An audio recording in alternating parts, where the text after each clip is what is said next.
ਸਵਾਗਤ ਭਾਸਕਰ ਸਾਹਿਬ। ਪੰਜਾਬ ਟੈਲੀਵਿਜ਼ਨ ਦੇ ਇਸ ਐਪੀਸੋਡ ਦੇ ਵਿੱਚ ਇੱਕ ਵਾਰ ਫਿਰ ਤੋਂ ਅਸੀਂ ਮਿਲ ਰਹੇ ਹਾਂ। ਅੱਜ ਨਸ਼ਿਆਂ ਦੇ ਮਾਮਲੇ 'ਚ ਸੁਣਵਾਈ ਹੋਈ, ਜਿਹੜੀ ਕੱਲ ਤੱਕ ਲਈ ਟਾਲਤੀ ਗਈ। ਇਹਦੇ ਸਬੰਧ ਦੇ ਵਿੱਚ ਕੁਝ ਸਚਾਈਆਂ ਸਾਹਮਣੇ ਆ ਰਹੀਆਂ। ਮਾਣਯੋਗ ਅਦਾਲਤ ਨੇ ਕਿਵੇਂ ਇਹਨੂੰ ਅੱਗੇ ਵਧਾਇਆ ਕੇਸ ਨੂੰ, ਉਹਦੇ ਤੇ ਗੱਲ ਕਰਾਂਗੇ। ਲੇਕਿਨ ਪੰਜਾਬੀ ਸਦਾ ਲੜਦੇ ਰਹੇ, ਪੰਜਾਬ ਸਦਾ ਲੜਦਾ ਰਿਹਾ ਖੁਦ ਮੁਖਤਾਰੀ ਲਈ, ਮਦਾ ਰਿਹਾ ਆਟੋਨਮੀ ਦਾ, ਵੱਧ ਅਧਿਕਾਰਾਂ ਦਾ, ਰਾਜਾਂ ਦੇ ਵੱਧ ਅਧਿਕਾਰਾਂ ਦਾ, ਔਰ ਖਾਸ ਤੌਰ ਤੇ ਫੈਡਰਲ ਢਾਂਚੇ ਨੂੰ ਸਟਰੈਂਥਨ ਕਰਨ ਦੀ ਲੜਾਈ ਸਦਾ ਇਸ ਖਿੱਤੇ ਨੇ ਲੜੀ। ਲੇਕਿਨ ਇੱਕ ਵਾਰੀ ਫਿਰ ਇਹ ਖਿੱਤਾ ਉਨਾ ਹੀ ਸਾਜ਼ਿਸ਼ਾਂ ਦਾ ਸ਼ਿਕਾਰ ਹੁੰਦਾ ਦਿਸਦਾ। ਪੰਜਾਬ ਦੀ ਰਾਜਨੀਤੀ ਅੱਜ ਬੜੀ ਗਰਮਾਈ ਰਹੀ। ਸ਼ਾਹ ਮੁਹੰਮਦ ਦਾ ਜੰਗਨਾਮਾ 'ਚ ਲਿਖਦੇ ਆ, ਜੰਗਨਾਮਾ 'ਚੋਂ ਲਿਖਦੇ ਆ, ਘਰੋਂ ਗਏ ਫਰੰਗੀ ਦੇ ਮਾਰਨੇ ਨੇ ਸੋ ਅੱਗੋਂ ਚਾਬੀਆਂ ਹੱਥ ਫੜਾਏ। ਸਾਡੇ ਲੀਡਰਾਂ ਦਾ ਸ਼ੁਰੂ ਤੋਂ ਹੁਣ ਤੱਕ ਜਿਵੇਂ ਅਸੀਂ ਐਟੀਟਿਊਡ ਦੇਖਦੇ ਆ, ਕਿਰਦਾਰ ਦੇਖਦੇ ਆ, ਉਹਦੇ ਨਾਲ ਤਕਲੀਫ ਹੁੰਦੀ ਆ ਕਿ ਲੜਾਈਆਂ ਲੜਨੀਆਂ ਤਾਂ ਹੋਰ ਹੁੰਦੀਆਂ, ਲੜਾਈਆਂ ਲੜ ਕੋਈ ਹੋਰ ਆਉਂਦੇ ਆ। ਅੱਜ ਇਹ ਵੀ ਬੜਾ ਵੱਡਾ ਸਵਾਲ ਆ ਕਿ ਜਦੋਂ ਤੁਸੀਂ ਇਸ ਮੌਕੇ ਦੇ ਉੱਤੇ ਤਰਜਮਾਨੀ ਕਰਨੀ ਸੀ ਖੁੱਲ੍ਹ ਕੇ, ਉਦੋਂ ਤੁਸੀਂ ਇੱਕ ਵਾਰੀ ਫਿਰ ਲੜਾਈਆਂ ਦੇ ਵਿੱਚ ਉਲਝ ਗਏ। ਅੱਜ ਦੋਸ਼ ਪ੍ਰਤੀ ਦੋਸ਼ ਬਹੁਤ ਲੱਗਿਆ ਕਿ ਪੰਜਾਬ ਦਾ ਲਗਭਗ ਅੱਧਾ ਹਿੱਸਾ ਕੇਂਦਰ ਵੱਲੋਂ ਸੰਚਾਲਿਤ ਉਸ ਫੋਰਸ ਨੂੰ ਦਿੱਤਾ ਗਿਆ ਜਿਹੜੀ ਪੰਜਾਬ ਦੀਆਂ ਸਰਹੱਦਾਂ ਦੀ ਰਾਖੀ ਕਰਦੀ ਹੈ। ਉਹਨੂੰ ਲਗਭਗ 50 ਕਿਲੋਮੀਟਰ ਤੱਕ ਹੱਕ ਹਕੂਕ ਦਿੱਤੇ ਗਏ। ਵੈਲਕਮ ਆ ਕਿ ਉਹ ਕਿਵੇਂ ਵੀ ਜੇਕਰ ਪੋਜ਼ਿਟਿਵ ਵੇ ਨਾ ਚੱਲਣ ਤੇ ਉਹ ਸਮਗਲਿੰਗ ਰੋਕਣ, ਅੱਤਵਾਦ ਰੋਕਣ। ਲੇਕਿਨ ਜੇ ਕਿਧਰੇ ਕੇਂਦਰ ਚਾਹਵੇ ਕਿ ਉਹ ਰਾਜ 'ਚ ਦਖਲਅੰਦਾਜ਼ੀ ਕਰਨੀ, ਤੇ ਇਹ ਤੋਂ ਵਧੀਆ ਤਰੀਕਾ ਵੀ ਕੋਈ ਹੋਰ ਨਹੀਂ ਹੋ ਸਕਦਾ। ਇਹਦੇ ਤੇ ਬਹੁਤ ਬਹਿਸ ਹੋ ਰਹੀ ਆ। ਕਾਂਗਰਸ ਸਰਕਾਰ ਦੇ ਅੰਦਰ ਘਮਸਾਨ ਮਚਿਆ ਹੋਇਆ। ਲੇਕਿਨ ਨਸ਼ਿਆਂ ਦੇ ਮਾਮਲੇ ਤੇ ਜਿਹੜੀ ਸੁਣਵਾਈ ਹੋਈ ਆ ਉਹ ਵੀ ਬੜੀ ਦਿਲਚਸਪ ਰਹੀ ਹੈ। ਮਾਣਯੋਗ ਅਦਾਲਤ ਵਿੱਚ ਸਾਰਿਆਂ ਨੇ ਆਪਣੇ ਪੱਖ ਰੱਖਿਆ, ਔਰ ਸ਼ਸ਼ੀਕਾਂਤ ਤੇ ਕੌਂਸਲ ਵੱਲੋਂ, ਵਕੀਲ ਵੱਲੋਂ, ਜਿਹੜੇ ਕਦੇ ਦੇ ਸਿਆਸੀਕਰਨ ਦੀ ਗੱਲ ਕਰਦੇ ਸੀ, ਅੱਜ ਇਹਨੂੰ ਸਿਆਸਤ ਤੋਂ ਬਾਹਰ ਰੱਖਣ ਦੀ ਗੱਲ ਕਰਕੇ ਨਵੀਂ ਚਰਚਾ ਛੇੜਤੀ। ਤੁਹਾਡੇ ਤੋਂ ਜਾਣਕਾਰੀ ਲਵਾਂਗੇ। ਸਿੱਧੂ ਵੀ ਆਪਣੇ ਸਾਥੀਆਂ ਨਾਲ ਪੰਜਾਬ ਏਜੰਡਾ ਪੇਸ਼ ਕਰਦੇ ਨਜ਼ਰ ਆਏ। ਮੈਂ ਭਾਸਕਰ ਸਾਹਿਬ ਸਭ ਤੋਂ ਪਹਿਲਾਂ ਤੁਹਾਨੂੰ ਜੀ ਆਇਆਂ ਆਖਦਾ। ਜੀ ਭਾਸਕਰ ਜੀ ਬਹੁਤ ਅੱਛੇ ਜਰਨਲਿਸਟ ਨੇ, ਪੰਜਾਬ ਦੇ ਸੀਨੀਅਰ ਪੱਤਰਕਾਰਾਂ 'ਚ ਇਹਨਾਂ ਦਾ ਨਾਂ ਆਉਂਦਾ ਹੈ। ਮੈਂ ਕਈ ਵਾਰੀ ਰਸਮੀ ਜਾਣ ਪਛਾਣ ਉਹਨੇ ਵਧੀਆ ਤਰੀਕੇ ਨਾਲ ਨਹੀਂ ਕਰਾ ਪਾਉਂਦਾ। ਲੇਕਿਨ ਭਾਸਕਰ ਸਾਹਿਬ ਮੈਨੂੰ ਦੱਸਿਓ ਕਿ ਅੱਜ ਨਸ਼ਿਆਂ ਦੇ ਮਾਮਲੇ 'ਚ ਮਾਣਯੋਗ ਉੱਚ ਅਦਾਲਤ 'ਚ ਜਿਹੜੀ ਸੁਣਵਾਈ ਹੋਈ ਉਹ ਕਿਵੇਂ ਅੱਗੇ ਵਧੀ, ਤੇ ਹੁਣ ਇਹਨੂੰ ਕੱਲ ਤੱਕ ਲਈ ਕਿਉਂ ਟਾਲ ਦਿੱਤਾ ਗਿਆ, ਖੋਲ ਕੇ ਦੱਸਿਓ। ਰੰਧਾਵਾ ਜੀ, ਨਸ਼ਿਆਂ ਦੇ ਮੁੱਦੇ ਦੇ ਉੱਤੇ ਜਿਹੜਾ ਮਾਮਲਾ 3 ਸਾਲਾਂ ਤੋਂ ਲਟਕ ਰਿਹਾ ਹੈ, ਔਰ ਉਸ ਮਾਮਲੇ ਦੇ ਵਿੱਚ ਜਿਹੜੀ ਲਾਸਟ ਸੁਣਵਾਈ ਹਾਈ ਕੋਰਟ ਦੇ ਵਿੱਚ ਹੋਈ ਸੀ, ਉੱਥੇ ਹਾਈ ਕੋਰਟ ਨੇ ਇਹ ਗੱਲ ਕਹੀ ਸੀ, ਅਸੀਂ ਕਿਸੇ ਕਿਸਮ ਦਾ ਕੋਈ ਸਟੇ ਇਸ ਕੇਸ ਦੇ ਉੱਤੇ ਨਹੀਂ ਲਾਇਆ। ਕੁਝ ਬੰਦ ਲਿਫਾਫਿਆਂ ਦੀ ਗੱਲ ਜ਼ਰੂਰ ਹੋਈ। ਉਹ ਬੰਦ ਲਿਫਾਫੇ ਹੈਗੇ ਨੇ ਜਿਹੜੇ ਡੀਜੀਪੀ ਚਟੋਪਾਧਿਆ ਸਾਹਿਬ ਨੇ, ਉਹਨਾਂ ਨੇ ਇੱਕ ਪੁਲਿਸ ਮਹਿਕਮੇ ਦੇ ਅਫਸਰਾਂ ਦਾ ਡਰੱਗ ਮਾਫੀਆ ਦੇ ਨਾਲ ਜਿਹੜਾ ਨੈਕਸਸ ਹੈ, ਉਸ ਮੁੱਦੇ ਤੇ ਇੱਕ ਲਿਫਾਫੇ ਦੇ ਵਿੱਚ ਬੰਦ ਕਰਕੇ ਉਹ ਰਿਪੋਰਟ ਹਾਈ ਕੋਰਟ ਦੇ ਵਿੱਚ ਪੇਸ਼ ਕੀਤੀ ਸੀਗੀ। ਦੂਜੀ ਐਸਟੀਐਫ ਦੇ ਮੁਖੀ ਹਰਪ੍ਰੀਤ ਸਿੱਧੂ ਉਹਨਾਂ ਨੇ ਇੱਕ ਰਿਪੋਰਟ ਡਰੱਗ ਦੇ ਮੁੱਦੇ ਤੇ ਪੇਸ਼ ਕੀਤੀ ਸੀ, ਜਿਹਦੇ ਵਿੱਚ ਕੁਝ ਸਿਆਸਤਦਾਨਾਂ ਦੇ ਵੀ ਨਾਂ ਹੈਗੇ ਨੇ। ਕਿਹਾ ਜਾਂਦਾ ਹੈ ਉਹ ਰਿਪੋਰਟ ਤਕਰੀਬਨ 3 ਸਾਲਾਂ ਤੋਂ ਹਾਈ ਕੋਰਟ ਦੇ ਵਿੱਚ ਬੰਦ ਲਿਫਾਫਿਆਂ ਦੇ ਵਿੱਚ ਹੀ ਪਈ ਹੈ। ਭਾਵੇਂ ਕਾਂਗਰਸ ਦੀ ਸਰਕਾਰ ਨੇ, ਕੈਪਟਨ ਅਮਰਿੰਦਰ ਸਿੰਘ ਉਹਨਾਂ ਦੀ ਸਰਕਾਰ ਜਦ ਹੁੰਦੀ ਸੀਗੀ, ਤਦ ਬਤੌਰ ਮੁੱਖ ਮੰਤਰੀ, ਕਿਉਂਕਿ ਹੋਮ ਪੋਰਟਫੋਲੀਓ ਵੀ ਉਹਨਾਂ ਕੋਲ ਸੀਗਾ, ਐਕਸ਼ਨ ਟੇਕਨ ਰਿਪੋਰਟ ਐਸਟੀਐਫ ਦੇ ਉੱਤੇ ਉਹਨਾਂ ਨੇ ਉਹ ਵੀ ਚੁੱਪ ਚਪੀਤੇ ਉਹ ਹਾਈ ਕੋਰਟ ਦੇ ਵਿੱਚ ਬੰਦ ਲਿਫਾਫੇ ਦੇ ਵਿੱਚ ਉਹ ਜਮ੍ਹਾਂ ਕਰਾਤੀ ਸੀਗੀ। ਉਹਨਾਂ ਲਿਫਾਫਿਆਂ ਦੇ ਖੁੱਲਣ ਦੀ ਗੱਲ ਕਈ ਵਾਰ ਹੋਈ। 27 ਅਗਸਤ ਨੂੰ ਉਹ ਪਹਿਲਾ ਵਕਤ ਸੀਗਾ, ਪਹਿਲੀ ਡੇਟ ਸੀਗੀ ਜਦ ਲੱਗਦਾ ਸੀਗਾ ਵੀ ਅੱਜ ਲਿਫਾਫੇ ਖੁੱਲ ਜਾਣਗੇ। ਉਸ ਦਿਨ ਕੋਰਟ ਦੇ ਵਿੱਚ ਸੁਣਵਾਈ ਨਹੀਂ ਹੋ ਸਕੀ। 1 ਸੈਪਟੈਂਬਰ ਡੇਟ ਆਈ ਤੇ ਹੁਣ ਅੱਜ ਇਹ ਡੇਟ ਸੀਗੀ ਜਦ ਇਸ ਲਿਫਾਫਿਆਂ ਦੇ ਖੁੱਲਣ ਦੀ ਗੱਲ ਕਰ ਰਹੀ ਸੀ। ਅੱਜ ਜਦ ਸੁਣਵਾਈ ਹੋਈ ਤੇ ਹਾਈ ਕੋਰਟ ਨੇ ਇਸ ਮੁੱਦੇ ਦੇ ਉੱਤੇ ਕੋਈ ਮੈਰਿਟ ਜਾਂ ਫਿਰ ਕੋਈ ਅਰਜੈਂਸੀ ਇਸ ਕੇਸ ਦੇ ਵਿੱਚ ਨਹੀਂ ਦੇਖੀ, ਔਰ ਉਹਨਾਂ ਨੇ ਸੰਬੰਧਿਤ ਵਕੀਲਾਂ ਨੂੰ ਇੱਕ ਗੱਲ ਪੁੱਛੀ ਵੀ ਕਿੱਥੋਂ ਸ਼ੁਰੂ ਕਰੀਏ। ਜਿਹੜੇ ਵਕੀਲ ਸੀਗੇ, ਖਾਸ ਕਰਕੇ ਜਿਹੜੇ ਨਵਕਿਰਨ ਐਡਵੋਕੇਟ ਹੈਗੇ ਨੇ, ਉਹਨਾਂ ਨੇ ਕਿਹਾ ਜੀ ਜਿਹੜੀ ਪੁਲਿਸ ਦੀ ਰਿਪੋਰਟ ਹੈਗੀ ਹੈ ਔਰ ਐਸਟੀਐਫ ਦੀ ਰਿਪੋਰਟ ਹੈਗੀ ਹੈ, ਪਹਿਲੇ ਉਸ ਰਿਪੋਰਟ ਨੂੰ ਖੋਲ ਕੇ ਜਨਤਕ ਕੀਤਾ ਜਾਏ, ਔਰ ਐਕਸ਼ਨ ਟੇਕਨ ਰਿਪੋਰਟ ਜਿਹੜੀ ਸਰਕਾਰ ਨੇ ਜਮ੍ਹਾਂ ਕਰਾਈ ਹੈ ਉਹਨੂੰ ਵੀ ਜਨਤਕ ਕੀਤਾ ਜਾਏ। ਇਹੀ ਕੁਝ ਵਿਚਾਰ ਐਡਵੋਕੇਟ ਜਨਰਲ ਦਿਓਲ ਸਾਹਿਬ ਦੇ ਵੀ ਸੀਗੇ। ਉਹਨਾਂ ਨੇ ਵੀ ਇਸ ਮੁੱਦੇ ਤੇ ਇਹੀ ਰਾਏ ਪ੍ਰਗਟ ਕੀਤੀ। ਈਵਨ ਜਿਹੜੇ ਤੀਜੇ ਵਕੀਲ ਸੀਗੇ ਅਨੁਪਮ ਗੁਪਤਾ, ਜਿਹੜੇ ਫਰੈਂਡਸ ਆਫ ਕੋਰਟ ਦੇ ਰਾਹੀਂ ਇਸ ਕੇਸ ਦੇ ਨਾਲ ਜੁੜੇ ਹੋਏ ਨੇ, ਉਹਨਾਂ ਨੇ ਵੀ ਇਹੀ ਰਾਏ ਪ੍ਰਗਟ ਕੀਤੀ ਔਰ ਇਸ ਮੁੱਦੇ ਦੇ ਉੱਤੇ ਸੁਣਵਾਈ ਕੱਲ ਤੱਕ ਟਾਲ ਦਿੱਤੀ ਗਈ। ਇਸ ਗੱਲ ਦੇ ਵਿੱਚ ਜਿਹੜੇ ਸ਼ਸ਼ੀਕਾਂਤ ਉਹਨਾਂ, ਉਹ ਵੀ ਡੀਜੀਪੀ ਹੁੰਦੇ ਸੀਗੇ, ਉਹਨਾਂ ਦੇ ਡੀਜੀਪੀ ਹੁੰਦੇ ਹੋਏ ਉਹਨਾਂ ਨੇ ਕਈ ਗੱਲਾਂ ਪੋਲੀਟੀਕਲ ਔਰ ਡਰਗ ਨੈਕਸਸ ਦੇ ਵਿੱਚ ਕਈ ਚੀਜ਼ਾਂ ਉਸ ਟਾਈਮ ਉਜਾਗਰ ਕੀਤੀ ਸੀ। ਇੱਕ ਲਿਸਟ ਵੀ ਬਣਾਈ ਸੀ, ਉਸ ਲਿਸਟ ਦੇ ਵਿੱਚ ਕੁਝ ਸਿਆਸਤਦਾਨਾਂ ਦੇ ਨਾਂ ਵੀ ਸੀਗੇ ਔਰ ਪੁਲਿਸ ਅਫਸਰਾਂ ਦੇ ਵੀ ਨਾਂ ਸੀਗੇ। ਉਹ ਲਿਸਟ ਉਹਨਾਂ ਨੇ ਹਾਈ ਕੋਰਟ ਵਿੱਚ ਜਮ੍ਹਾਂ ਕਰਾਈ ਸੀ। ਉਸ ਮੁੱਦੇ ਦੇ ਉੱਤੇ ਸ਼ਸ਼ੀਕਾਂਤ ਉਹਨਾਂ ਦੇ ਵਕੀਲ, ਉਹਨਾਂ ਦਾ ਰਵੱਈਆ ਸੀਗਾ ਕਿ ਇਹਨਾਂ ਰਿਪੋਰਟਾਂ ਨੂੰ ਖੋਲ੍ਹਣ ਤੋਂ ਪਹਿਲੇ ਇਹ ਗੱਲ ਦੇਖ ਲਿੱਤੀ ਜਾਏ ਕਿ ਇਸ ਕੇਸ ਦਾ ਕੋਈ ਸਿਆਸੀਕਰਨ ਨਾ ਹੋਏ। ਜਿਸ ਸਿਆਸੀਕਰਨ ਦੀ ਗੱਲ ਕਰਕੇ ਡੀਜੀਪੀ, ਫਾਰਮਰ ਡੀਜੀਪੀ ਕਹੀਏ ਹੁਣ ਤੇ ਜਿਹੜੇ ਸ਼ਸ਼ੀਕਾਂਤ, ਉਹਨਾਂ ਨੇ ਕਈ ਪ੍ਰੈਸ ਕਾਨਫਰੰਸਾਂ ਕੀਤੀ ਸੀ ਕਿ ਇਹਦਾ ਸਿਆਸੀਕਰਨ ਹੋ ਰਿਹਾ ਹੈ। ਅੱਜ ਉਸ ਸਿਆਸੀਕਰਨ ਨੂੰ ਰੋਕਣ ਵਾਸਤੇ ਉਹਨਾਂ ਦੇ ਵਕੀਲ ਨੇ ਜਿਹੜੀ ਉੱਥੇ ਐਪਲੀਕੇਸ਼ਨ ਦਿੱਤੀ, ਪਰ ਕੰਸੈਂਸਸ ਤੇ ਇਹੀ ਬਣਦਾ ਹੈ ਕਿ 3 ਵਕੀਲ ਇਹ ਚਾਹੁੰਦੇ ਨੇ ਕਿ ਇਹਨਾਂ ਲਿਫਾਫਿਆਂ ਨੂੰ ਕੱਲ ਖੋਲ੍ਹਿਆ ਜਾਏ ਔਰ ਇੱਕ ਵਕੀਲ ਚਾਹੁੰਦਾ ਵੀ ਇਹਦਾ ਸਿਆਸੀਕਰਨ ਨਾ ਕੀਤਾ ਜਾਏ। ਹਾਲਾਂਕਿ ਕੋਰਟ ਨੇ ਹਜੇ ਤੱਕ ਕਦੀ ਵੀ ਸਿਆਸੀਕਰਨ ਨਹੀਂ ਕੀਤਾ। ਇਹੀ ਵਜ੍ਹਾ ਹੈ ਕਿ 3 ਸਾਲ ਤੋਂ ਇਹ ਬੰਦ ਲਿਫਾਫੇ ਪਏ ਹੋਏ ਨੇ ਔਰ ਆਮ ਜਨਤਾ ਦੀ ਇੱਕ ਧਾਰਨਾ ਕਿ ਵੱਡੇ ਲੋਕਾਂ ਦਾ ਕੁਝ ਨਹੀਂ ਵਿਗੜਦਾ, ਵੱਡੇ ਤੋਂ ਵੱਡੇ ਕੇਸ ਹੋ ਜਾਣ, ਇਹ ਧਾਰਨਾ ਹਜੇ ਵੀ ਬਰਕਰਾਰ ਨੇ। ਕੋਰਟਾਂ ਨੂੰ ਉਹਨਾਂ ਧਾਰਨਾ ਦੇ ਨੂੰ ਖਤਮ ਕਰਨ ਵਾਸਤੇ, ਕਿਉਂਕਿ ਕੋਰਟਾਂ ਨੇ ਕਈ ਫੈਸਲੇ ਇੱਦਾਂ ਦੇ ਕੀਤੇ ਨੇ ਜਿਹਦੇ ਵਿੱਚ ਵੱਡੇ ਤੋਂ ਵੱਡੇ ਲੋਕਾਂ ਦੇ ਖਿਲਾਫ ਵੀ ਫੈਸਲੇ ਦਿੱਤੇ ਨੇ। ਪਰ ਚਲੋ ਫੈਸਲੇ ਦੀ ਘੜੀ ਤੇ ਹਜੇ ਲੇਟ ਹੈ। ਕੱਲ ਇਸ ਮੁੱਦੇ ਤੇ ਲਿਫਾਫੇ ਖੋਲ੍ਹਣ ਦਾ ਫੈਸਲਾ ਹੁੰਦਾ ਹੈ ਨਹੀਂ ਹੁੰਦਾ, ਇਹ ਤੇ ਕੱਲ ਡਿਪੈਂਡ ਕਰੇਗਾ। ਪਰ ਅੱਗੇ ਦੀ ਕੋਰਸ ਆਫ ਐਕਸ਼ਨ ਉਹ ਵੀ ਕੱਲ ਦੀ ਡੇਟ ਦੇ ਵਿੱਚ ਇੱਕ ਸੈੱਟ ਹੋਏਗੀ ਵੀ ਕਦੋਂ ਕੀ ਕਿੱਦਾਂ ਕਰਨਾ ਹੈ। ਪਰ ਇਸ ਮੁੱਦੇ ਦੇ ਉੱਤੇ ਜਿਹੜਾ ਨਵਜੋਤ ਸਿੰਘ ਸਿੱਧੂ ਉਹਨਾਂ ਦਾ ਟਵੀਟ ਸੀਗਾ, ਉਹ ਟਵੀਟ ਮੈਨੂੰ ਲੱਗਦਾ ਹੈ ਕਿ ਪਿਛਲੀ 3-4 ਡੇਟਾਂ ਤੋਂ ਲਗਾਤਾਰ ਉਸ ਦਿਨ ਜਿਸ ਦਿਨ ਇਹ ਡੇਟ ਕੋਰਟ ਦੇ ਵਿੱਚ ਹੁੰਦੀ ਹੈ, ਉਹ ਜ਼ਰੂਰ ਛੱਡਦੇ ਨੇ ਕਿ ਅੱਜ ਦੁੱਧ ਦਾ ਦੁੱਧ, ਪਾਣੀ ਦਾ ਪਾਣੀ ਹੋ ਜਾਏਗਾ। ਪਰ ਉਹੀ ਨਵਜੋਤ ਸਿੰਘ ਸਿੱਧੂ ਜਿਹੜੇ PPCC ਪ੍ਰਧਾਨ ਨੇ ਔਰ ਉਹੀ ਕਾਂਗਰਸ ਪਾਰਟੀ ਜਿਹਦੇ ਸਰਦਾਰ ਚਰਨਜੀਤ ਸਿੰਘ ਚੰਨੀ ਹੋਣਾ ਮੁੱਖ ਮੰਤਰੀ ਹੈ, ਉਹ ਇਸ ਡਰੱਗ ਦੇ ਮੁੱਦੇ ਦੇ ਉੱਤੇ ਜਿਸ ਤਰੀਕੇ ਨਾਲ ਚੁੱਪੀ ਧਾਰੀ ਹੋਈ ਹੈ, ਉਹ ਕਿਸੇ ਨਾ ਕਿਸੇ ਜਗ੍ਹਾ ਇਸ ਰਿਪੋਰਟ ਦੇ ਪਿੱਛੇ ਵੀ ਸਿਆਸਤ ਨਜ਼ਰ ਆਉਂਦੀ ਹੈ। ਕਾਰਨ ਕਿ ਜੇ ਮੁੱਖ ਮੰਤਰੀ ਜਾਂ ਫਿਰ ਸਰਕਾਰ ਹੈ ਚਾਹੇ ਕਿ ਉਹਨਾਂ ਬੰਦ ਲਿਫਾਫਿਆਂ ਨੂੰ ਜਨਤਕ ਕਰ ਦਿੱਤਾ ਜਾਏ, ਜਿਹਦੀ ਗੱਲ ਨਵਜੋਤ ਸਿੰਘ ਸਿੱਧੂ ਉਹਨਾਂ ਇਹ ਗੱਲ ਕਹਿੰਦੇ ਸੀਗੇ ਵੀ ਜੇ ਕੈਪਟਨ ਅਮਰਿੰਦਰ ਸਿੰਘ ਨੇ ਅਸੈਂਬਲੀ ਸੈਸ਼ਨ ਬੁਲਾਇਆ ਤੇ ਉਸ ਅਸੈਂਬਲੀ ਸੈਸ਼ਨ ਦੇ ਵਿੱਚ ਇੱਕ ਰੈਜ਼ੋਲੂਸ਼ਨ ਪਾਸ ਕਰਕੇ ਸਰਕਾਰ ਨੂੰ ਇਹ ਮਜਬੂਰ ਕੀਤਾ ਜਾਏਗਾ ਕਿ ਇਹ ਰਿਪੋਰਟ ਜਿਹੜੀ ਬੰਦ ਲਿਫਾਫਿਆਂ ਦੇ ਵਿੱਚ ਹੈ ਇਹਨਾਂ ਨੂੰ ਜਨਤਕ ਕੀਤਾ ਜਾਏ। ਹੁਣ ਨਵਜੋਤ ਸਿੰਘ ਸਿੱਧੂ ਉਹਨਾਂ ਵੀ ਡਰੱਗ ਦੇ ਮੁੱਦੇ ਦੇ ਉੱਤੇ ਆਪਣੀ ਸਰਕਾਰ ਨੂੰ ਤੇ ਘੇਰਦੇ ਨਜ਼ਰ ਨਹੀਂ ਆਉਂਦੇ। ਹਾਂ, ਕੋਰਟ ਤੋਂ ਉਹ ਵੀ ਉਮੀਦ ਕਰਦੇ ਨੇ ਕਿ ਇਹ ਰਿਪੋਰਟਾਂ ਜਲਦੀ ਖੁੱਲਣਗੀਆਂ, ਕਿਉਂਕਿ ਆਪਣੀ ਸਰਕਾਰ ਤੋਂ ਉਹਨਾਂ ਨੂੰ ਬਹੁਤੀ ਉਮੀਦ ਇਸ ਗੱਲ ਦੇ ਉੱਤੇ ਨਹੀਂ ਨਜ਼ਰ ਆਉਂਦੀ, ਜਿਹਦਾ ਕਾਰਨ ਹੈ ਕਿ ਇਸ ਮੁੱਦੇ ਦੇ ਉੱਤੇ ਨਾ ਤੇ ਉਹਨਾਂ ਨੇ ਹਜੇ ਤੱਕ ਸਰਕਾਰ ਨਾਲ ਗੱਲ ਕੀਤੀ ਔਰ 18 ਨੁਕਾਤੀ ਪ੍ਰੋਗਰਾਮ ਦੇ ਵਿੱਚ ਵੀ ਡਰੱਗ ਦਾ ਮੁੱਦਾ ਨਹੀਂ ਸੀਗਾ। ਇਸ ਗੱਲ ਦਾ ਖੁਲਾਸਾ ਅਸੀਂ ਕਰ ਚੁੱਕੇ ਹਾਂ ਤੇ ਸਰਕਾਰ ਕਿਸੇ ਨਾ ਕਿਸੇ ਮੁੱਦੇ ਤੇ ਕਿਸੇ ਨਾ ਕਿਸੇ ਜਗ੍ਹਾ ਇਸ ਡਰੱਗ ਦੇ ਮੁੱਦੇ ਦੇ ਉੱਤੇ ਬਚਦੀ ਨਜ਼ਰ ਆ ਰਹੀ ਹੈ। ਬਿਲਕੁਲ, ਲੇਕਿਨ ਭਾਸਕਰ ਸਾਹਿਬ ਇਹ ਸਵਾਲ ਨਵਜੋਤ ਸਿੰਘ ਸਿੱਧੂ ਤੇ ਆਊਗਾ। ਸਿੱਧੂ ਸਾਹਿਬ ਜਦੋਂ ਇਸ ਵਾਰੀ ਟਵੀਟ ਕਰਦੇ ਆ ਤੇ ਉਹ ਕਹਿੰਦੇ ਆ ਕਿ ਜਿਹੜੀ 18 ਨੁਕਾਤੀ ਪ੍ਰੋਗਰਾਮ ਦੇ ਵਿੱਚ ਤਰਜੀਹੀ ਮੁੱਦਾ ਸੀ ਡਰੱਗ ਦਾ, ਉਹਦੇ ਉੱਤੇ ਅੱਜ ਕੋਈ ਗੱਲ ਹੋਊਗੀ।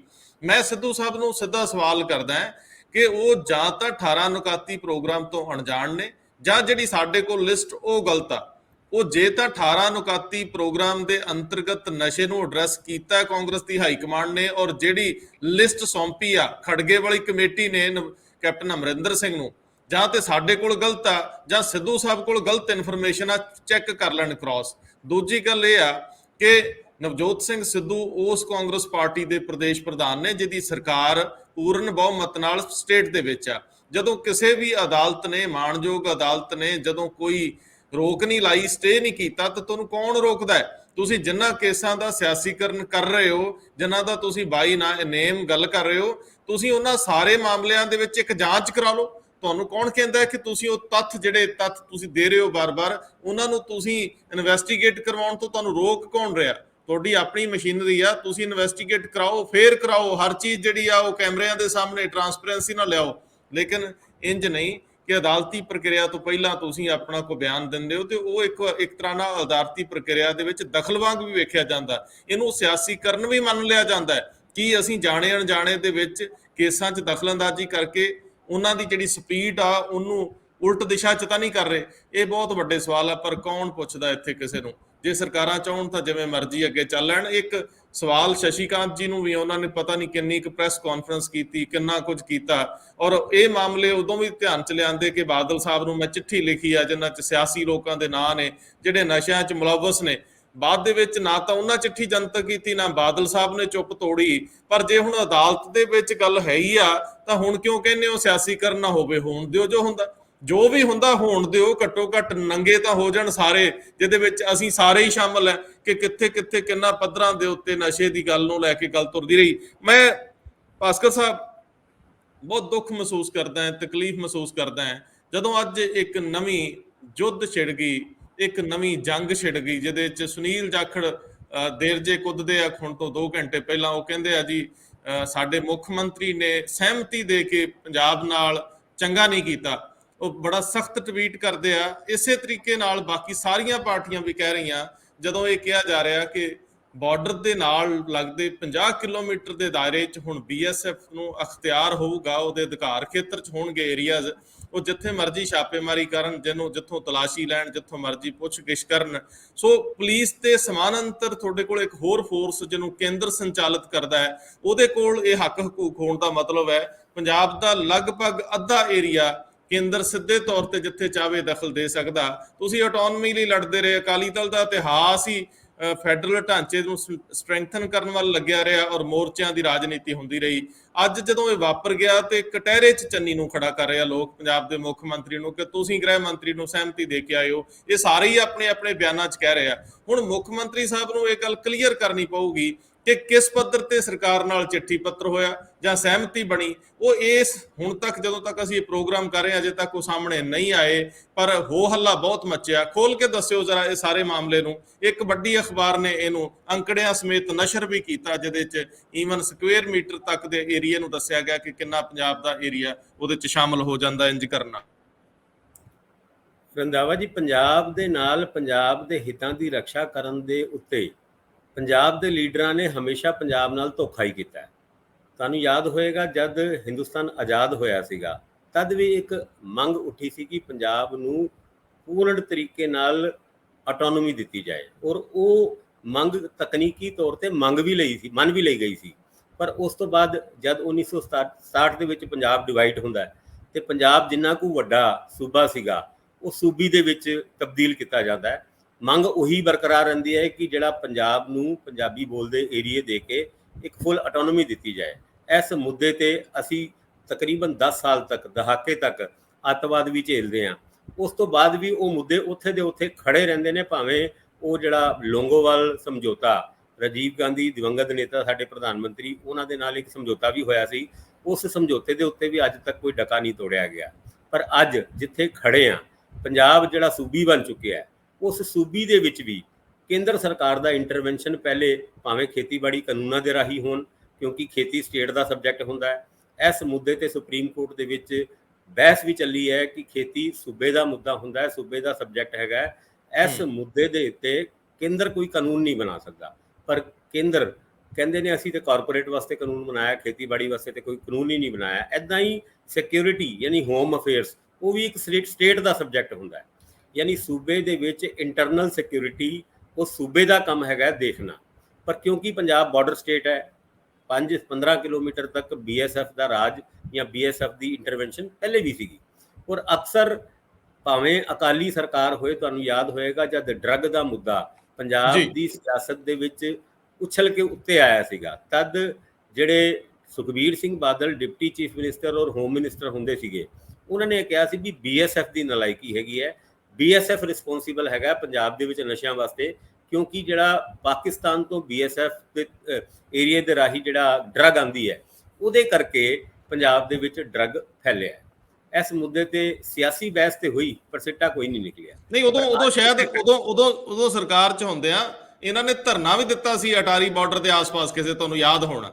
ਉਹ ਇੱਕ ਤਰ੍ਹਾਂ ਨਾਲ ਮੰਨਿਆ ਗਿਆ ਸੀ ਉਦੋਂ ਕਿ ਉਹ ਕੇਂਦਰ ਦੀ ਜਿਹੜੀ ਏਜੰਸੀ ਹੈ ਉਹਦੇ ਖਿਲਾਫ ਹੀ ਦਿੱਤਾ ਗਿਆ, ਹਾਲਾਂਕਿ ਗਵਰਨਮੈਂਟ ਇਹਨਾਂ ਦੀ ਆਪਣੀ ਸੀ। ਮੈਂ ਇਸ ਗੱਲ ਨੂੰ ਜ਼ਿਆਦਾ ਇਸ ਕਰਕੇ ਨਹੀਂ ਕਰ ਰਿਹਾ ਕਿਉਂਕਿ ਉਸ ਟਾਈਮ ਤੇ ਸਾਰੇ ਫਰੈਂਡਲੀ ਮੈਚ ਹੀ ਹੁੰਦੇ ਸੀਗੇ, ਪਰ ਉਮੀਦ ਸੀਗੀ ਕਿ ਜੇ ਕੇਂਦਰ ਸਰਕਾਰ ਦੇ ਵਿੱਚ ਅਗਰ ਭਾਜਪਾ ਦੀ ਸਰਕਾਰ ਹੈ ਔਰ ਸੂਬੇ ਦੇ ਵਿੱਚ ਕਾਂਗਰਸ ਦੀ ਸਰਕਾਰ ਹੈ ਤੇ ਸੂਬੇ ਦੇ ਹਿੱਤਾਂ ਦੀ ਰੱਖਿਆ ਕਰਦੇ ਹੋਏ, ਸੂਬੇ ਦੇ ਹਿੱਤਾਂ ਦੇ ਉੱਤੇ ਖੜ ਕੇ ਕਾਂਗਰਸ ਦੀ ਸਰਕਾਰ ਕੇਂਦਰ ਸਰਕਾਰ ਦੇ ਨਾਲ ਅੱਖ ਦੇ ਵਿੱਚ ਅੱਖ ਮਿਲਾ ਕੇ ਕੋਈ ਪੰਜਾਬ ਦੇ ਹਿੱਤਾਂ ਦੀ ਗੱਲ ਕਰ ਪਾਏਗੀ।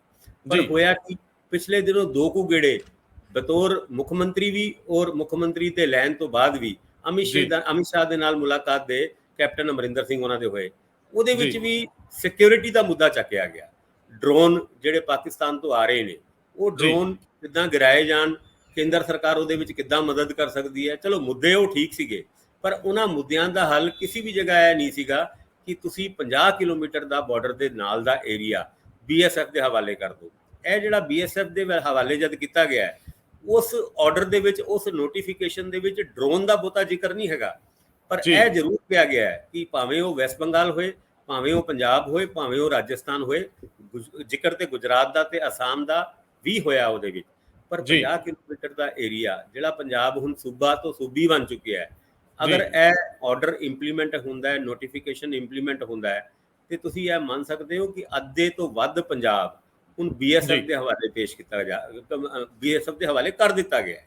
ਹੁਣ ਇਹਦੇ ਵਿੱਚ BSF ਦੇ ਕੋਲ ਪੁਲਿਸ ਦੇ ਸਾਰੇ ਇਖਤਿਆਰ, ਯਾਨੀ ਜਿਹੜਾ ਬਾਰਡਰ ਏਰੀਆ ਦੇ ਵਿੱਚ 50 ਕਿਲੋਮੀਟਰ ਦੇ ਏਰੀਆ ਵਿੱਚ, ਯਾਨੀ ਅੱਧੇ ਪੰਜਾਬ ਦੇ ਵਿੱਚ ਜਿਹੜੀ ਸੂਬੇ ਦੀ ਫੋਰਸ ਹੈਗੀ ਹੈ, ਸੂਬੇ ਦੀ ਪੁਲਿਸ ਉੱਥੇ ਤੈਨਾਤ ਨੇ, ਉਹਨਾਂ ਦੇ ਹੱਥ 'ਚ ਬਹੁਤਾ ਕੁਝ ਨਹੀਂ ਹੋਣਾ। ਉਹ ਛੋਟੇ ਮੋਟੇ ਜੇਬ ਕਤਰੇ ਜ਼ਰੂਰ ਫੜ ਸਕਦੇ ਹਨ। ਵੱਡੇ NDPS ਦੇ ਮੁੱਦੇ, ਵੱਡੇ ਮੁੱਦਿਆਂ ਦੇ ਉੱਤੇ BSF ਨੂੰ ਬਤੌਰ ਪੁਲਿਸ ਕਰਨ ਦੇ, ਪੁਲਿਸ ਦੇ ਤਰੀਕੇ ਨਾਲ ਕੰਮ ਕਰਨ ਦੇ ਪੂਰੇ ਇਖਤਿਆਰ ਮਿਲ ਜਾਂਦੇ ਨੇ।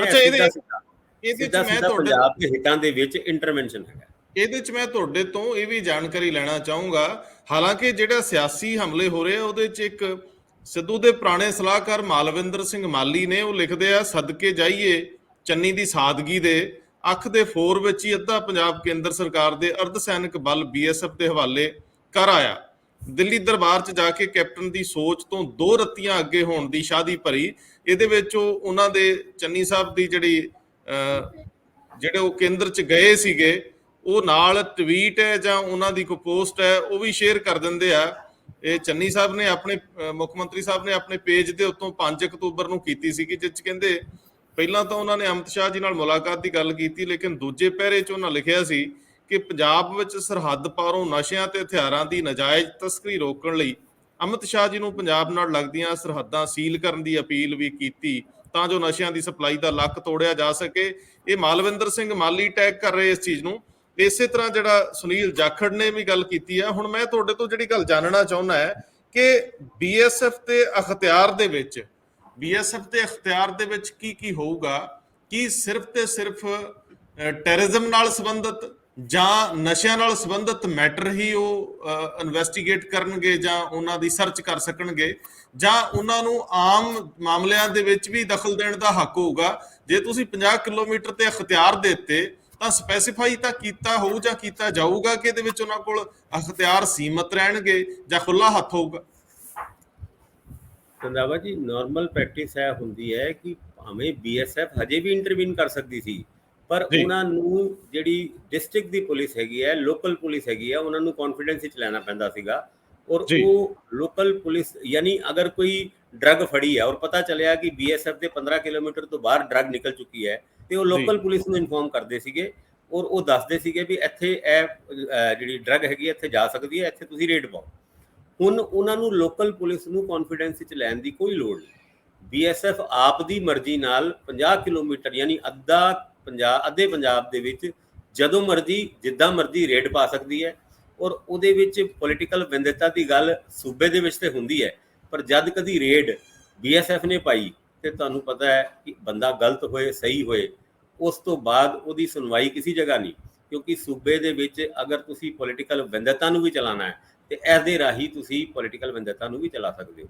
ਔਰ ਗੱਲ ਸੂਬੇ ਦੇ ਇਖਤਿਆਰਾਂ ਦੇ ਵਿੱਚ, ਹੁਣ ਤੁਸੀਂ ਚੰਨੀ ਸਾਹਿਬ ਦੀ ਗੱਲ ਕੀਤੀ, ਚੰਨੀ ਸਾਹਿਬ 5 ਅਕਤੂਬਰ ਨੂੰ ਮਿਲ ਕੇ ਆਉਂਦੇ ਨੇ। ਜਦ ਉਹ ਅਮਿਤ ਸ਼ਾਹ ਉਹਨਾਂ ਨੂੰ ਮਿਲਣ ਜਾ ਰਹੇ ਸੀਗੇ ਤੇ ਲੱਗਦਾ ਨਹੀਂ ਸੀਗਾ ਕਿ ਬਹੁਤਾ ਕੋਈ ਫਾਇਦਾ ਉਹਨਾਂ ਨੂੰ ਅਮਿਤ ਸ਼ਾਹ ਉਹਨਾਂ ਨੂੰ ਮਿਲਣ ਦਾ ਹੈਗਾ। ਇਹ ਗੱਲਾਂ ਤੇ ਫੋਨ ਤੇ ਵੀ ਹੋ ਸਕਦੀ ਹੈ, ਪਰ ਜਦ ਉਸ ਤੋਂ ਪਹਿਲੇ ਨਰਿੰਦਰ ਮੋਦੀ ਉਹਨਾਂ ਨੂੰ ਮਿਲ ਕੇ ਆਏ ਸੀ, ਚਲੋ ਉਹ ਇੱਕ ਕਰਟੇਸੀ ਕਾਲ ਹੁੰਦੀ ਹੈ। ਸੂਬੇ ਦੇ ਮੁੱਖ ਮੰਤਰੀ ਨੂੰ ਪ੍ਰਧਾਨ ਮੰਤਰੀ ਨੂੰ ਮਿਲਣਾ ਕੋਈ ਵੱਡੀ ਗੱਲ ਨਹੀਂ ਹੈ, ਜ਼ਰੂਰੀ ਵੀ ਹੁੰਦਾ ਹੈ, ਇੱਕ ਆਪਸੀ ਰਿਲੇਸ਼ਨ ਬਣਾਉਣੇ ਹੁੰਦੇ। ਕੇਂਦਰ ਤੇ ਸੂਬੇ ਦੀ ਸਰਕਾਰ ਮਿਲ ਜੁਲ ਕੇ ਕੰਮ ਕਰਦੀਆਂ ਹੁੰਦੀ ਹੈ। ਪਰ ਅਮਿਤ ਸ਼ਾਹ ਦੇ ਨਾਲ ਜਦ ਉਹਨਾਂ ਦੀ ਮੀਟਿੰਗ ਸੀਗੀ ਔਰ ਇਹ ਕਿਹਾ ਜਾ ਰਿਹਾ ਸੀਗਾ ਕਿ ਸਿਕਿਉਰਿਟੀ ਦੇ ਮੁੱਦੇ ਤੇ ਉਹ ਗੱਲ ਕਰਨ ਜਾ ਰਹੇ ਨੇ, ਔਰ ਜੋ ਉਹਨਾਂ ਨੇ ਆਪਣੇ ਬਿਆਨ ਦੇ ਵਿੱਚ ਵੀ ਲਿਖਿਆ ਕਿ ਮੈਂ ਰਿਕੁਐਸਟ ਕੀਤੀ ਹੈ ਹੋਮ ਮਿਨਿਸਟਰ ਨੂੰ, ਅਮਿਤ ਸ਼ਾਹ ਉਹਨਾਂ ਨੂੰ, ਕਿ ਪੰਜਾਬ ਦੇ ਨਾਲ ਪਾਕਿਸਤਾਨ ਦੇ ਨਾਲ ਲੱਗਦੇ ਹੋਏ ਬਾਰਡਰ ਨੂੰ ਸੀਲ ਕੀਤਾ ਜਾਏ। ਤੁਸੀਂ ਮੈਨੂੰ ਰੰਧਾਵਾ ਜੀ ਇਹ ਗੱਲ ਦੱਸੋ ਕਿ ਹਜੇ ਉਹ ਬਾਰਡਰ ਸੀਲ ਨਹੀਂ ਹੈ? ਨਹੀਂ, ਸੀਲ ਹਜੇ ਵੀ ਸੀਲ ਹੈਗਾ। ਕੀ ਬਾਰਡਰ ਉਹ ਓਪਨ ਹੈਗਾ? ਜੇ ਤੁਸੀਂ ਸੀਲਡ ਬਾਰਡਰ ਨੂੰ ਸੀਲ ਕਰਨ ਦੀ ਡਿਮਾਂਡ ਕਰਦੇ ਹੋ ਤੇ ਇਟ ਮੀਨਸ ਕੋਈ ਨਾ ਕੋਈ ਪ੍ਰਪੋਜ਼ਲ ਅਮਿਤ ਸ਼ਾਹ ਉਹਨਾਂ ਨੇ ਤੁਹਾਨੂੰ ਦਿੱਤਾ ਹੋਏਗਾ, ਉਸ ਮੁੱਦੇ ਤੇ ਆਧਾਰ ਤੇ ਤੁਹਾਡੇ ਤੋਂ ਹੀ ਇਹ ਮੰਗ ਕਰਾਈ ਗਈ ਹੋਏਗੀ ਵੀ ਤੁਸੀਂ ਮੰਗ ਕਰੋ ਕਿ ਸੀਲ ਕਰ ਦਿਓ ਜਿਹੜੀ ਚੀਜ਼ ਆਲਰੇਡੀ ਸੀਲ ਹੈ। ਜਿਹੜਾ ਡੱਬਾ ਆਲਰੇਡੀ ਬੰਦ ਹੈ ਉਹਨੂੰ ਦੁਬਾਰਾ ਬੰਦ ਕਰਨ ਦੀ ਮੰਗ ਕਰਨ ਦੀ ਜ਼ਰੂਰਤ ਕੀ ਸੀਗੀ? ਜੇ ਜ਼ਰੂਰਤ ਸੀਗੀ ਤੇ ਇਸ ਪਿੱਛੇ ਜਿਹੜੇ ਕੈਪਟਨ ਅਮਰਿੰਦਰ ਸਿੰਘ ਉਹਨਾਂ ਵੀ ਜਿਹੜੀ ਮੰਗ ਅਕਸਰ ਅਮਿਤ ਸ਼ਾਹ ਦੇ ਨਾਲ ਮਿਲ ਕੇ ਕਰਦੇ ਸੀਗੇ, ਉਹ ਵੀ ਡਰੋਨ ਦੇ ਮੁੱਦੇ ਬਹੁਤ ਚੱਕਦੇ ਸੀਗੇ। ਉਹਨਾਂ ਡਰੋਨ ਦੇ ਮੁੱਦਿਆਂ ਕਰਕੇ ਕਈ ਵਾਰ ਸਿਆਸੀ ਖੇਤਰ ਦੇ ਵਿੱਚ ਇਹ ਗੱਲ ਕਹੀ ਜਾਂਦੀ ਸੀ ਕਿ ਪੰਜਾਬ ਦੇ ਵਿੱਚ ਪ੍ਰੈਜ਼ੀਡੈਂਟ ਰੂਲ ਕਦੀ ਵੀ ਲੱਗ ਸਕਦਾ ਹੈ।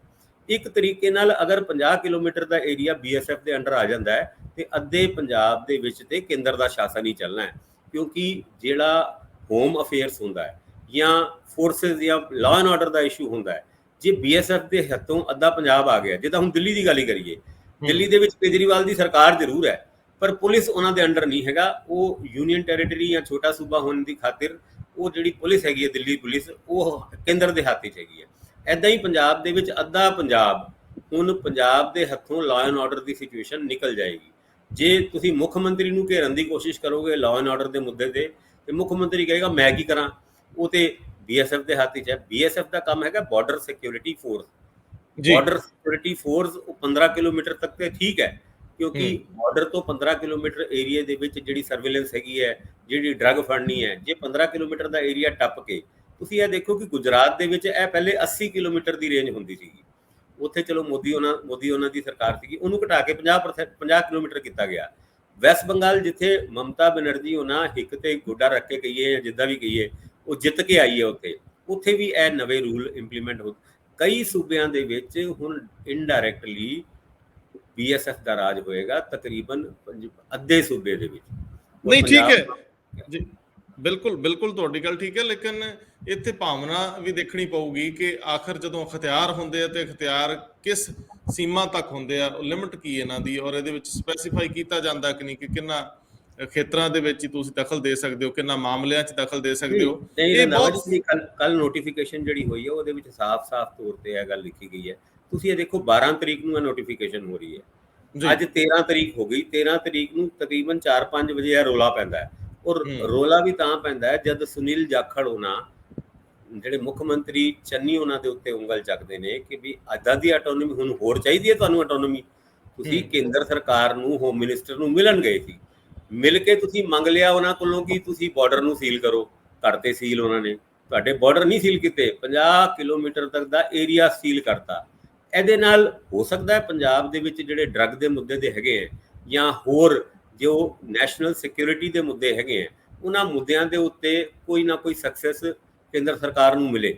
ਪਰ ਨਾਲ ਦੇ ਨਾਲ ਸੂਬੇ ਦੇ ਇਖਤਿਆਰਾਂ ਦੇ ਵਿੱਚ ਇਸ ਤਰੀਕੇ ਨਾਲ ਇੰਟਰਵੈਂਸ਼ਨ ਔਰ ਉਹਦੇ ਉੱਤੇ ਚੰਨੀ ਸਾਹਿਬ ਦਾ ਚੁੱਪ ਹੋ ਜਾਣਾ, ਨਵਜੋਤ ਸਿੰਘ ਸਿੱਧੂ ਦਾ ਕੋਈ ਟਵੀਟ ਨਾ ਕਰਨਾ, ਜਾਖੜ ਸਾਹਿਬ ਦਾ ਇਹ ਗੱਲ ਪੁੱਛਣਾ ਕਿ ਹੋਰ ਟਵੀਟ ਚਾਹੀਦੇ। ਯਾਨੀ ਹੁਣ ਤੇ ਦਲਜੀਤ ਸਿੰਘ ਚੀਮਾ ਉਹਨਾਂ ਜਿਹੜੇ ਅਕਾਲੀ ਲੀਡਰ ਨੇ ਉਹਨਾਂ ਦਾ ਵੀ ਇੱਕ ਟਵੀਟ, ਇੱਕ ਬਿਆਨ ਇਸ ਮੁੱਦੇ ਤੇ ਆ ਚੁੱਕਿਆ ਹੈ ਕਿ ਇਹ ਸਿੱਧਾ ਕੇਂਦਰ ਦਾ ਇੰਟਰਵੈਂਸ਼ਨ ਹੈਗਾ ਸੂਬੇ ਦੇ ਇਖਤਿਆਰਾਂ ਦੇ ਉੱਤੇ, ਫੈਡਰਲ ਸਟਰਕਚਰ ਨੂੰ ਬਹੁਤ ਵੱਡਾ ਧੱਕਾ ਹੈਗਾ। ਕਸ਼ਮੀਰ ਦੇ ਵਿੱਚ ਜੋ ਕੁਝ ਹੁੰਦਾ ਰਿਹਾ, ਚਲੋ ਕਸ਼ਮੀਰ ਦੇ ਵਿੱਚ ਅਸੀਂ ਅੱਤਵਾਦ ਨੂੰ ਕੰਟਰੋਲ ਕਰਨਾ ਸੀਗਾ ਤੇ ਉਹਦੇ ਵਿੱਚ ਸਪੈਸ਼ਲ ਫੋਰਸਿਸ ਨੂੰ ਸਪੈਸ਼ਲ ਤਾਕਤਾਂ ਦੇਣ ਦੀ ਲੋੜ ਸੀਗੀ। ਉਸ ਮੁੱਦੇ ਤੇ ਕਈ ਨੈਸ਼ਨਲ ਤੇ ਇੰਟਰਨੈਸ਼ਨਲ ਪਲੇਟਫਾਰਮ ਤੇ ਬਹਿਸ ਚੱਲੀ, ਪਰ ਪੰਜਾਬ ਦੇ ਵਿੱਚ 50 ਕਿਲੋਮੀਟਰ ਦੇ ਏਰੀਆ ਦੇ ਵਿੱਚ ਅੱਧਾ ਪੰਜਾਬ ਦੇ ਉੱਤੇ BSF ਨੂੰ ਤੁਸੀਂ ਬਿਠਾ ਦਿਓ ਤੇ ਫਿਰ ਇਹਦੇ ਟੈਰਰਿਜ਼ਮ ਵਾਲੇ ਹੀ ਹਾਲਾਤ ਹੋ ਗਏ। ਤੁਸੀਂ ਆਪਣੇ ਆਪ ਇਹ ਗੱਲ ਮੰਨ ਰਹੇ ਹੋ ਕਿ ਪੰਜਾਬ ਦੀ ਇੰਟਰਨਲ ਸਿਕਿਉਰਿਟੀ ਨੂੰ ਖਤਰਾ ਹੈ, ਜਿਹਦੇ ਕਰਕੇ ਕੇਂਦਰ ਨੂੰ ਸੈਂਟਰਲ ਫੋਰਸਿਸ ਡਿਪਲੋਏ ਕਰਨ ਦੀ ਲੋੜ ਪੈ ਰਹੀ ਹੈ, ਔਰ ਉਹਦੀ ਮੰਗ ਸਾਡੇ ਮੁੱਖ ਮੰਤਰੀ ਆਪ ਕਰਕੇ ਆਏ ਨੇ। ਇਹ ਮੁੱਦਾ ਤੇ ਬਹੁਤ ਅੱਗੇ ਜਾਏਗਾ ਔਰ ਇਸ ਮੁੱਦੇ ਤੇ ਤੁਹਾਨੂੰ ਬਹੁਤ ਤਗੜੀ ਸਿਆਸਤ ਹੁੰਦੀ ਵੀ ਨਜ਼ਰ ਆਏਗੀ ਅੱਗੇ ਆਉਣ ਵਾਲੇ ਟਾਈਮ ਵਿੱਚ। ਕਿਉਂਕਿ ਜਦੋਂ ਪੰਜਾਬ ਪੁਲਿਸ ਤੋਂ ਤੁਸੀਂ ਵਿਸ਼ਵਾਸ ਚੱਕੋਗੇ ਤਾਂ ਹੀ ਤੁਸੀਂ ਕਹੋਗੇ ਨਾ ਕਿ ਸੈਂਟਰਲ ਫੋਰਸਿਸ ਦੇ ਹਵਾਲੇ ਅਸੀਂ ਏਰੀਆ ਵਧਾ ਰਹੇ ਹਾਂ। ਹੁਣ ਦੇਖਣਾ ਇਹ ਵੀ ਹੋਊਗਾ ਕਿ BSF ਦੀ ਨਫਰੀ ਵੀ ਇਹਨਾਂ ਖੇਤਰਾਂ 'ਚ ਵਧਾਈ ਜਾਂਦੀ, ਸਿਰਫ ਅਖਤਿਆਰ ਜਾਂ ਅਧਿਕਾਰ ਖੇਤਰ ਹੀ ਵਧਾਇਆ ਕਿ ਜਾਂ ਅੱਗੇ ਨਾਲੋਂ ਜਿਹੜੇ ਇਹ ਸੈਨਿਕ ਅਰਧ ਸੈਨਿਕ ਬਲ ਆ ਇਹਨਾਂ ਦੀ ਗਿਣਤੀ 'ਚ ਵੀ ਇਜ਼ਾਫਾ ਹੁੰਦਾ। ਇਹ ਵੀ ਬੜਾ ਅਹਿਮ ਸਵਾਲ ਆ ਕਿ ਆਉਂਦੇ ਦਿਨਾਂ ਦੇ ਵਿੱਚ ਸੱਚਮੁੱਚ 50 ਕਿਲੋਮੀਟਰ ਦੇ ਦਾਇਰੇ 'ਚ ਉਹਨਾਂ ਦੀ ਮੌਜੂਦਗੀ ਵੀ ਰਹੂਗੀ। ਨਵੀਆਂ ਜਿਹੜੀਆਂ ਨੇ ਉਹ ਚੌਂਕੀਆਂ ਜਾਂ ਬਾਕੀ ਜਿਹੜੇ ਇਸ ਤਰ੍ਹਾਂ ਦੇ ਕੁਝ ਪ੍ਰਾਵਧਾਨ ਉਹ ਵੀ ਕੀਤੇ ਜਾਣਗੇ, ਕਿਉਂਕਿ ਟੈਰਰਿਜ਼ਮ ਦੇ ਦੌਰਾਨ ਵੱਖ-ਵੱਖ ਥਾਵਾਂ ਤੇ BSF ਔਰ CRPF ਦੇ ਕਾਫੀ ਸਾਰੇ ਇਸ ਤਰ੍ਹਾਂ ਦੀ ਮੌਜੂਦਗੀ ਰਹਿੰਦੀ ਰਹੀ ਹੈ। ਖੈਰ, ਨਵਜੋਤ ਸਿੰਘ ਸਿੱਧੂ ਕੁਝ ਕਹਿ ਰਹੇ ਸੀ, ਮੈਨੂੰ ਲੱਗਦਾ ਸਮਾਂ ਬਹੁਤ ਹੋ ਗਿਆ, ਛੋਟੀ ਜਿਹੀ ਟਿੱਪਣੀ ਦੇ ਜਿਓ। ਉਹ ਏਜੰਡਾ ਪੰਜਾਬ ਦੀ ਗੱਲ ਕਰ ਰਹੇ ਆ, ਮੈਨੂੰ ਲੱਗਦਾ ਉਹਨਾਂ ਨੂੰ ਇੱਕ ਖੁੱਲੀ ਪ੍ਰੈਸ ਕਾਨਫਰੰਸ ਕਰ ਹੀ ਲੈਣੀ ਚਾਹੀਦੀ ਸੀ ਇਸ ਮਾਮਲੇ 'ਚ, ਤਾਂ ਕਿ ਇਸ ਵਾਰੀ ਜੇ ਕਰਦੇ ਤਾਂ ਲੋਕਾਂ ਦੇ ਸਵਾਲ ਜ਼ਰੂਰ ਲੈ ਲੈਂਦੇ। ਚੁੱਪ ਕਰਾਉਣ ਦੀ ਬਜਾਏ ਹਰੇਕ ਸਵਾਲ ਨੂੰ ਖੁੱਲੇ ਮਨ ਨਾਲ, ਜਿੰਨੇ ਵੀ ਮੀਡੀਆ ਘਰਾਣੇ ਆ ਜਾਂ ਜਿੰਨੇ ਵੀ ਪ੍ਰਾਈਵੇਟ ਪਲੇਅਰ ਨਾ ਇਸ ਖੇਤਰ 'ਚ, ਉਹਨਾਂ ਸਾਰਿਆਂ ਕੋਲ ਇੱਕ ਇੱਕ ਸਵਾਲ ਲੈ ਕੇ ਪਹਿਲਾਂ ਹੀ ਕਹਿੰਦੇ ਵੀ ਸਵਾਲ ਦੇ ਦਿਓ ਭਾਈ, ਜਾਂ ਉੱਥੋਂ ਉਹ ਮੌਕੇ ਤੇ ਇੱਕ ਇੱਕ ਦੋ ਦੋ ਸਵਾਲ ਕਰਨ ਦੀ ਆਗਿਆ ਦਿੰਦੇ। ਮੇਰਾ ਖਿਆਲ ਖੁੱਲ ਕੇ ਬਹਿਸ ਹੋਣੀ ਚਾਹੀਦੀ। ਹੁਣ ਪੰਜਾਬ ਦੀ ਪੋਲਿਟਿਕਸ ਜਿਵੇਂ ਖੁੱਲ ਗਈ ਆ, ਲੀਡਰਾਂ ਨੂੰ ਵੀ ਮਨ ਖੋਲ ਲੈਣੇ ਚਾਹੀਦੇ ਆ। ਜਾਂਦੇ ਕੋ ਟਿੱਪਣੀ ਕਰ ਜੋ, ਸਮਾਂ ਕਾਫੀ ਹੋ ਗਿਆ। ਅੱਜ ਨਵਜੋਤ ਸਿੰਘ ਸਿੱਧੂ ਉਹਨਾਂ ਨੇ ਫੇਰ ਉਸ ਏਜੰਡੇ ਦੀ ਗੱਲ ਕੀਤੀ ਜੋ ਉਹਨਾਂ ਨੇ ਕੈਪਟਨ ਅਮਰਿੰਦਰ ਸਿੰਘ ਨੂੰ ਲਾਉਣ ਵਾਸਤੇ ਇਸਤੇਮਾਲ ਕੀਤਾ ਸੀਗਾ। ਇਸਤੇਮਾਲ ਮੈਂ ਇਸ ਕਰਕੇ ਕਹਿ ਰਿਹਾ, ਉਸ ਏਜੰਡੇ ਦੇ ਵਿੱਚ ਬੜੀ ਖੂਬਸੂਰਤੀ ਹੈ। ਇੱਕ ਚੰਗਾ ਪੰਜਾਬ ਉਸ ਏਜੰਡੇ ਦੇ ਵਿੱਚ ਨਜ਼ਰ ਆਉਂਦਾ ਹੈ। ਪੰਜਾਬ ਜਿਹੜਾ ਕਰਜ਼ੇ 'ਚ ਡੁੱਬਿਆ ਹੋਇਆ ਹੈ, ਉਹ ਕਰਜ਼ੇ ਤੋਂ ਬਾਹਰ ਆਉਂਦਾ ਨਜ਼ਰ ਆਉਂਦਾ ਹੈ। ਜਿਹੜਾ ਡਰੱਗ 'ਚ ਡੁੱਬਿਆ ਹੋਇਆ ਉਹ ਡਰੱਗ ਤੋਂ ਬਾਹਰ ਆਉਂਦਾ ਨਜ਼ਰ ਆਉਂਦਾ ਹੈ। Send mafia, land mafia, cable mafia, transport mafia, ਜਿਨ੍ਹਾਂ ਮਾਫੀਆ ਦੀ ਗੱਲ 2017 ਦੇ ਵਿੱਚ ਕਾਂਗਰਸ ਪਾਰਟੀ ਕਰਦੀ ਸੀ, ਉਹਨਾਂ ਸਾਰੇ ਮਾਫੀਆ ਦੇ ਉੱਤੇ ਕੰਟਰੋਲ ਹੁੰਦਾ ਨਜ਼ਰ ਆਉਂਦਾ ਹੈ ਜਦ ਤੁਸੀਂ ਨਵਜੋਤ ਸਿੰਘ ਸਿੱਧੂ ਉਹਨਾਂ ਦੇ ਆਈਡੀਆ ਏਜੰਡਾ ਦੀ ਗੱਲ ਕਰੋ। ਪਰ ਉਹਨਾਂ ਏਜੰਡਿਆਂ ਦੇ ਵਿੱਚ ਹੁਣ ਸਿੱਧੂ ਉਹਨਾਂ ਕਿਉਂ ਚੁੱਪ ਨੇ?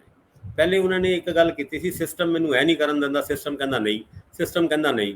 ਉਹ ਸਿਸਟਮ ਤਾਂ ਤੁਸੀਂ ਲਾਤਾ। ਹੁਣ ਨਵੇਂ ਸਿਸਟਮ ਸਿੰਘ ਆਏ ਨੇ, ਨਵੇਂ ਸਿਸਟਮ ਸਿੰਘ ਨਾਲ ਤੁਸੀਂ ਇਹ ਗੱਲਾਂ ਕੀਤੀ, ਔਰ ਉਹਨਾਂ ਗੱਲਾਂ ਦੇ ਉੱਤੇ ਜੇ ਨਵੇਂ ਸਿਸਟਮ ਸਿੰਘ ਵੀ ਇਹ ਕਹਿੰਦੇ ਨੇ ਵੀ ਨਹੀਂ ਇਹ ਨਹੀਂ ਹੋ ਸਕਦਾ, ਨਹੀਂ ਇਹ ਨਹੀਂ ਹੋ ਸਕਦਾ, ਫਿਰ ਤੁਸੀਂ ਉਸ ਸਿਸਟਮ ਦਾ ਪਾਰਟ ਬਣ ਕੇ ਕਿਉਂ ਰਹਿਣਾ ਚਾਹੁੰਦੇ?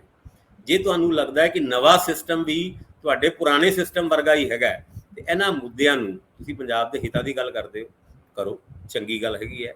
ਪੰਜਾਬ ਦੇ ਹਿੱਤਾਂ ਦੀ ਗੱਲ ਕੋਈ ਤੇ ਕਰਨ ਵਾਲਾ ਹੋਣਾ ਚਾਹੀਦਾ ਹੈ, ਪਰ ਉਹਨਾਂ ਮਸਲਿਆਂ ਦਾ ਹੱਲ ਵੀ ਪੰਜਾਬ ਦੇ ਹਿੱਤਾਂ ਦੀ ਨਾਲ ਕਰਨੀ ਚਾਹੀਦੀ ਹੈ। ਮੈਨੂੰ ਇਹ ਲੱਗਦਾ ਕਿ ਸਿੱਧੂ ਇੱਥੇ ਚੁੱਪੀ ਧਾਰ ਲੈਂਦੇ ਨੇ, ਇਹ ਆਪਣੀ ਹੀ ਸਰਕਾਰ ਨੂੰ ਘੇਰਨ ਦੀ ਗੱਲ ਨਹੀਂ ਕਰਦੇ, ਉਹ ਕਿਸੇ ਨਾ ਕਿਸੇ ਜਗ੍ਹਾ ਪੰਜਾਬ ਦੇ ਨਾਲ ਇਨਜਸਟਿਸ ਕਰਦੇ। ਭਾਸਕਰ ਸਾਹਿਬ, ਵਾਕਈ ਤੁਸੀਂ ਆਪਣੇ ਘਰ ਚੋਂ ਵੀਡੀਓ ਬਣਾ ਕੇ ਦੇਣ ਦੀ ਬਜਾਏ ਤੁਸੀਂ ਕਿਉਂ ਨਹੀਂ ਮੁੱਖ ਮੰਤਰੀ ਦੇ ਘਰ ਜਾਂਦੇ? ਕਾਹਦਾ ਸ਼ਰੀਕਾ, ਕਾਹਦੀਆਂ ਹਉਮੈ ਆ? ਜਾਓ ਤੇ ਉਹਨਾਂ ਨੂੰ ਕਹੋ ਕਿ ਆਪਾਂ ਸਾਂਝੇ ਤੌਰ ਤੇ ਮੁੱਖ ਮੰਤਰੀ ਕੈਪਟਨ ਅਮਰਿੰਦਰ ਸਿੰਘ ਨੂੰ ਲਾਇਆ, ਤੁਹਾਨੂੰ ਬਣਾਇਆ, ਮੈਨੂੰ ਇਹਨਾਂ ਮੁੱਦਿਆਂ ਤੇ ਆਪਣੀ ਸਥਿਤੀ ਸਪਸ਼ਟ ਕਰ ਦਿਓ, ਤੇ ਜੋ ਵੀ ਉਹ ਸਥਿਤੀ ਸਪਸ਼ਟ ਕਰਦੇ ਆ ਕੇ ਲੋਕਾਂ ਨੂੰ ਦੱਸ ਦਿਓ ਕਿ ਮੈਂ ਮਸਲੇ ਆ ਉਠਾ ਕੇ ਆਇਆ 4-5 ਕੋਰ ਇਸ਼ੂ, ਮੈਨੂੰ ਉਹਨਾਂ ਤੇ ਆ ਜਵਾਬ ਮਿਲਿਆ, ਤੇ ਮੇਰੀ ਆ ਰਾਏ ਆ, ਮੇਰੇ ਮੁੱਖ ਮੰਤਰੀ ਦੀ ਆ ਰਾਏ ਆ, ਤੇ ਸੰਵਿਧਾਨਕ ਤੌਰ ਤੇ ਇਹ ਕੁਝ ਹੋ ਸਕਦਾ, ਤਾਂ ਕਿ ਲੋਕ ਇਸ ਭੰਬਲ ਭੂਸੇ 'ਚ ਨਾ ਰਹਿਣ ਕਿ ਤੁਹਾਨੂੰ ਹੋਰ 5 ਸਾਲ ਦਈਏ, ਤੁਹਾਨੂੰ ਅਗਲੀ ਇੱਕ ਇਲੈਕਸ਼ਨ ਤੱਕ ਹੋਰ ਉਡੀਕੀਏ। ਕਿਉਂਕਿ ਇਹ ਤਾਂ ਸਿਰਫ ਵੋਟਾਂ ਮੰਗਣ ਦਾ ਹੀ ਤਰੀਕਾ ਹੋਇਆ ਨਾ, ਆਪਣੀ ਇਮੇਜ ਬਚਾ ਕੇ ਰੱਖਣ ਦਾ ਹੀ ਤਰੀਕਾ ਹੋਇਆ, ਹੋਰ ਤੇ ਕੋਈ ਨਾ ਹੋਇਆ। ਭਾਸਕਰ ਸਾਹਿਬ, ਬਹੁਤ ਮਿਹਰਬਾਨੀ, ਬਹੁਤ ਧੰਨਵਾਦ।